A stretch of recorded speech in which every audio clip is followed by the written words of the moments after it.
মৃত্যুৰ পূৰ্বে জুবিন গাৰ্গৰ লাওখোলাত আঘাতৰ চিন পোৱা গৈছে। এইটো গুৱাহাটীত হোৱা দ্বিতীয়বাৰ কাৰণে যেটো হৈছিল মৰণোত্তৰ পৰীক্ষাৰ প্ৰতিবেদনত এইবোৰ ভয়ংকৰ তথ্য আহিছে। জুবিন গাৰ্গৰ চেন্ট্ৰেল নাৰ্ভাছ সিস্টেমত হোৱা আঘাতৰ বাবে মগজুত গ্লাইৰচিছ নামৰ অংশত পোৱা গৈছে পৰিৱৰ্তিত অৱস্থা। এয়া মৰণোত্তৰ পৰীক্ষাৰ প্ৰতিবেদনৰ কিছু অংশ। লগতে মৃত্যুৰ পূৰ্বে জুবিন গাৰ্গৰ লাওখোলাত আঘাত থকা বুলি মৰণোত্তৰ পৰীক্ষাত সন্নিৱিষ্ট কৰিছে বিশেষজ্ঞ চিকিৎসকসকলে। ইয়াৰ পৰা প্ৰমাণ হয় যে জুবিন গাৰ্গৰ এই মৃত্যু স্বাভাৱিক মৃত্যু নাছিল। জুবিন গাৰ্গৰ লগত মৃত্যুৰ পূৰ্বে কিবা নঘটিবলগীয়া কিবা ঘটনা ঘটিছে। যিসমূহ প্ৰতিবেদনৰ ভিত্তিতে মুখ্যমন্ত্ৰীয়ে উল্লেখ কৰিছিল চিআইডিয়ে নিৰ্দিষ্ট দিশ বিচাৰি পাইছে আৰু কালি দিনটো যেটো বিচাৰি পোৱাৰ কথা মুখ্যমন্ত্ৰীয়ে কৈছিল তাতো কৈছে যে এটা অনাকাংক্ষিত খবৰ বা ফলাফল ওলাব পাৰে। তাৰ মাজতে হঠাৎ এই কথা আহিছে যে জুবিন গাৰ্গৰ লাওখোলাত আঘাতৰ চিন পোৱা গৈছে।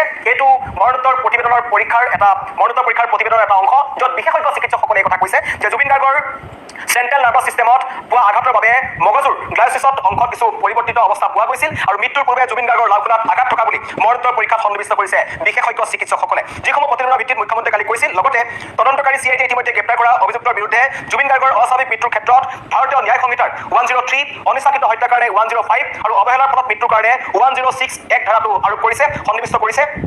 ইয়াৰ পৰা এটা কথা গম পোৱা যায় যে মুখ্যমন্ত্ৰীয়ে পোৱা নিৰ্দিষ্ট দিশ যোনটো কথা কৈছে, কাৰণ মুখ্যমন্ত্ৰীয়ে আগতে কৈছিল যে হত্যাও হ'ব পাৰে। শেখৰ জ্যোতি গোস্বামীয়ে মন্তব্য কৰিছিল যে সিদ্ধাৰ্থ শৰ্মাই জুবিন গাৰ্গক বিষপান কৰি হত্যা কৰিছে। তাৰ আগতেই জুবিন গাৰ্গে মূৰত কেনেকৈ আঘাত পালে, জুবিন গাৰ্গ ইয়ত পাৰ্টিটোত হত্যাও হ'ব পাৰে। শেখৰ জ্যোতি গোস্বামীয়ে মন্তব্য কৰিছিল যে সিদ্ধাৰ্থ শৰ্মাই জুবিন গাৰ্গক বিষপান কৰি হত্যা কৰিছে। তাৰ আগতেই জুবিন গাৰ্গে মূৰত কেনেকৈ আঘাত পালে, জুবিন গাৰ্গ ইয়ত পাৰ্টিটোত প্ৰথমতে পৰি গৈছিল নেকি, কাৰণ জুবিন গাৰ্গ আগতে কেইবাবাৰো ষ্টুডিঅ'ত তেওঁ পৰি গৈছে।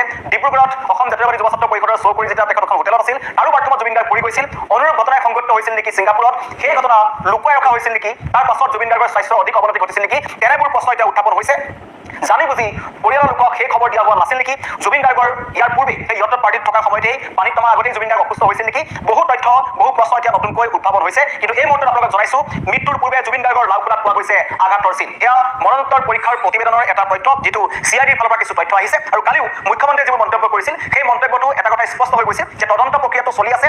তদন্তত বহু ডাঙৰ ক্লু চিআইডিয়ে পাইছে আৰু এটা তেওঁ কৈছিল যে শীঘ্ৰেই এটা অনাকাংক্ষিত ফলাফল লাভ কৰাটো নিশ্চিত, অতি শীঘ্ৰেই অনাকাংক্ষিত ফলাফল নিশ্চিত কৰাটো নিশ্চিত বুলি মন্তব্য কৰিছিল। আৰু সমগ্ৰ অসমবাসীয়ে বিচাৰি আছে, বিশেষকৈ গৰিমা শইকীয়া গাৰ্গৰ পৰা আৰম্ভ কৰি পৰিয়ালৰ সকলোৱে বিচাৰি আছে কি পৰিস্থিতিত 19 ছেপ্টেম্বৰত জুবিন গাৰ্গৰ মৃত্যু হ'ল, কি পৰিস্থিতিত জুবিন গাৰ্গ দুৰ্ঘটনাত পতিত হ'ল, জুবিন গাৰ্গক তালৈ লৈ গৈছিল নেকি, তেনেকুৱা ধৰণৰ এটা ঘটনা সংঘটিত কৰাৰ কাৰণে পৰিকল্পিত হত্যাকাণ্ড আছিল নেকি, টকাৰ লেনদেনৰ কাৰণে হত্যাকাণ্ড সংঘটিত কৰা হ'ল নেকি, আগতীয়াকৈ কোনোবা এনেকুৱা ধৰণৰ চক্ৰান্তত পৰি জুবিন গাৰ্গক হত্যা কৰিবলৈ কোনোবাই আগতীয়াকৈ এখন এনেকুৱা ধৰণৰ এটা গ্ৰুপি ৰচনা কৰিছিল নেকি, ছিংগাপুৰৰ একাংশ লোক তাত জড়িত আছে নেকি, সিদ্ধাৰ্থ শৰ্মা বা এই সন্দীপন গাৰ্গ, শেখৰ জ্যোতি গোস্বামী, অমিপ্ৰভা মহন্ত তেওঁলোকৰ চকুৰ সন্মুখত কি হৈছিল, সকলোৱে কিন্তু বেলেগ বেলেগ ধৰণৰ মন্তব্য কৰিছে। কিছুমানে প্ৰথমতে মন্তব্য কৰিছিল পানীত সাঁতুৰি থকা অৱস্থাত জুবিন গাৰ্গৰ মুখেৰে ফেন ওলাই, দ্বিতীয় অৱস্থাত তেওঁ সাঁতুৰিবলৈ যোৱা অৱস্থাত ভাগৰি পৰিছিল, পানীত ডুবি জুবিন গাৰ্গৰ মৃত্যু হ'ল বুলি ক'লে। অমিপ্ৰভা মহন্তই মন্তব্য কৰিলে যে নহয়, জুবিন গাৰ্গে নিজেই পানীত নামিছিল আৰু পৰৱৰ্তী সময়ত তেখেত ভাগৰুৱা হৈ পৰিছিল। প্ৰথমতে শেখৰ জ্যোতি গোস্বামীয়ে মন্তব্য কৰিলে যে তেওঁই জুবিন গাৰ্গক ওপৰলৈ দাঙি আনিছিল আৰু শেষত চিআইডি জেৰাত তেওঁ কিন্তু মন্তব্য কৰিলে যে সিদ্ধাৰ্থ শৰ্মাই বিষ পাৰ কৰি জুবিন গাৰ্গক হত্যা কৰিছে। এনে কেতবোৰ মন্তব্যৰ পাছত সকলোৰে বেলেগ বেলেগ মন্তব্যৰ পাছত এই কথাটো অধিক ৰহস্যৰ মাজলৈ সোমাই গৈছিল। কিন্তু এই মৰণোত্তৰ পৰীক্ষাৰ প্ৰতিবেদনখন অত্যন্ত গুৰুত্বপূৰ্ণ আছিল। বিচাৰা ৰিপৰ্টটো ইতিমধ্যে পৰহি আহি পাইছে। SITয়ে GMCHৰ বিশেষজ্ঞ চিকিৎসকক সকলো গতাই দিছে। কিন্তু GMCHৰ যোনটো আছিল ৰাইজৰ বিপুল দাবীত, কাৰণ চৰকাৰে কৰিবলৈ বিচৰা নাছিল জুবিন গাৰ্গৰ নশ্বৰ দেহটো বেয়া হৈ যাব বুলি ভয় কৰিছিল। আৰু পৰৱৰ্তী পৰ্যায়ত ৰাইজে যেতিয়া দাবী কৰিলে, অসমবাসী যেতিয়া দাবী কৰিলে যে নহয় অসমতো মৰণোত্তৰ পৰীক্ষা এটা কৰিব লাগিব, GMCHত কৰিব লাগিব, সেইকাৰণে GMCHলৈ জুবিন গাৰ্গৰ নশ্বৰ দেহ লৈ যোৱা হৈছিল। তাত বিশেষজ্ঞ চিকিৎসকসকলে জুবিন গাৰ্গৰ মৰণোত্তৰ পৰীক্ষা কৰিছিল আৰু প্ৰতিবেদনত যিবোৰ ভয়ংকৰ তথ্য আহিছে তাত আটাইতকৈ ভয় লগা দিশটো হৈছে জুবিন গাৰ্গৰ লাওখোলাত আঘাতৰ চিন। কোনে সেই আঘাত জুবিন গাৰ্গৰ মূৰত দিলে, কোনে কেনেকৈ জুবিন গাৰ্গে মূৰত আঘাত পালে, সেই কথা কিন্তু প্ৰথমতে কোৱা হোৱা নাছিল।